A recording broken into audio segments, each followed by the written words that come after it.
বিজ্ঞান প্ৰযুক্তিৰ জয় জয়কাৰৰ দিনত বেজৰ বেজালি।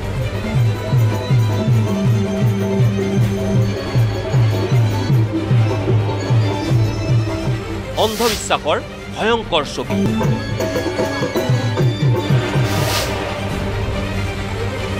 পূজা পাতি গান গাই বেজৰ বেজালি।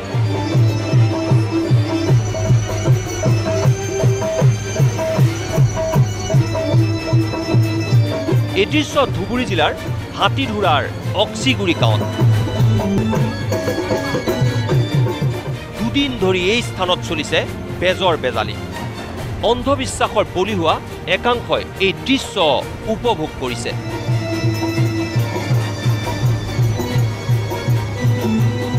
প্ৰথমে পূজা আৰু তাৰ পিছত হাতত এখন তৰোৱাল লৈ সংগীতৰ তালে তালে এইজনৰ অদ্ভুত ভংগিমা। এগৰাকী মহিলা ৰোগীক চিকিৎসাৰ নামত দুদিন ধৰি এইদৰে বেজে চলাইছে বেজালি।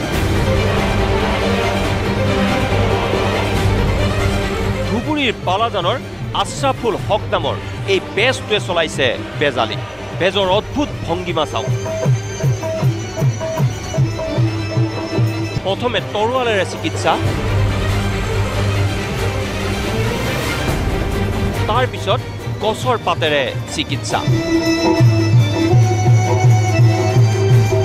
বিজ্ঞান প্ৰযুক্তিৰ দিনত একাংশই এইদৰে অন্ধবিশ্বাসৰ বলি হৈ এই বেজৰ চৰণত শৰণ লৈছে।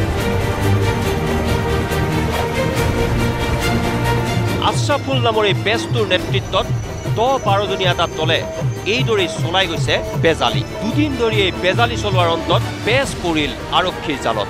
তামৰহাট থানাৰ আৰক্ষীয়ে এই বেজালি বন্ধ কৰি আটক কৰি নিয়ে বেজসহ 10-12 জনীয়া দলটোক।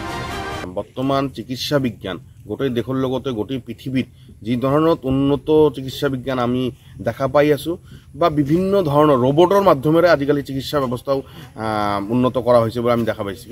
তাৰ পিছতো কবিৰাজ বা বেজবাজালিৰ মাধ্যমেৰে চিকিৎসা সেৱা আগবঢ়োৱাৰ কাৰণে কিন্তু এইবিলাক হৈছে এটা অন্ধবিশ্বাস আৰু এই অন্ধবিশ্বাস আমাৰ সমাজৰ মানুহক এটা মানে বিপদে পৰিচালিত কৰাৰ কাৰণে এটা পৰিগণিত হৈছে। কবিৰাজ বেজবাজালিৰ নামত বিভিন্ন ধৰণৰ মানে মানুহৰ মানে আস্থাৰ ওপৰত এটা অন্ধবিশ্বাস সোমোৱাই দি সিহঁতে বিজনেছ কৰি আছে। এইবিলাকৰ ওপৰত আমি সজাগ হ'ব লাগে, এইবিলাকক প্ৰশ্ৰয় দিব লাগে।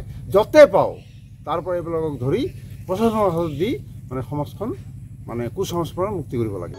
বিজ্ঞান প্ৰযুক্তিৰ এই দিনতো ৰাজ্যৰ চুকে কোণে একাংশ লোক এইদৰে বেজৰ জালত বন্দী হৈছে। কেতিয়াবা যদি বেজৰ হাতত পৰি সৰ্পদংশনত আক্ৰান্ত লোকে কৰুণ মৃত্যুক আঁকোৱালি ল'ব লগা হৈছে, কেতিয়াবা আকৌ এনে বহু মহিলা ৰোগী বেজৰ হাতত সৰ্বশান্ত হৈছে। তথাপিও অন্ধবিশ্বাসৰ কৰাল গ্ৰাসে এইদৰে গিলিছে শিক্ষাৰ পোহৰ নপৰা একাংশ অঞ্চলৰ ৰাইজক। গোসাইগাঁৱৰ পৰা দুলাল চন্দ্ৰ ৰায়, নিউজ লাইভ।